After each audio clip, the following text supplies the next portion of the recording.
কাছে এসো, কাছে এসো না। কি বলবো বাবা, বিয়ে করার বয়স চলে গেল, সেই তো আর একটা চলে আসলো। তাও এখনো বিয়ে করতে পারলাম না।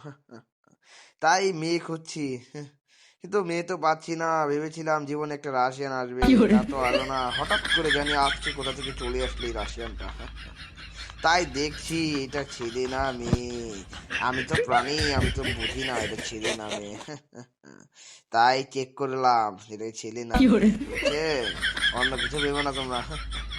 আসলে সত্য কথা বলতে আমি সবই বুঝি, এসব হলো ধান্দা। একটু ট্রাই করে দেখলাম সারাটা আছে কি নাই।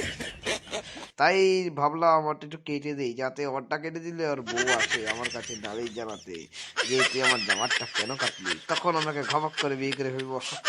এটা হলো আমার কঠিন প্ল্যান। তোমরা যারা আমার প্ল্যানিং বুঝবে না তারা কিন্তু কথা বলো না, দ্রুত সাবস্ক্রাইব করে দাও, কারণ সাবস্ক্রাইব করলেই তোমাদের কপালে রাশিয়ান জুটবে, না হলে শাহবাগি তো জুটেই যাবে। কারণ দেশি শাহবাগির কোনো অভাব নেই, কারণ বিদেশি রাশিয়ান তো পাবে না, তোমরা পাবে দেশি শাহবাগি। তাই দ্রুত সাবস্ক্রাইব করো, না হলে দেশি শাহবাগি পেয়ে গেলে কিন্তু আমার উপরে দোষ দিতে পারবে না।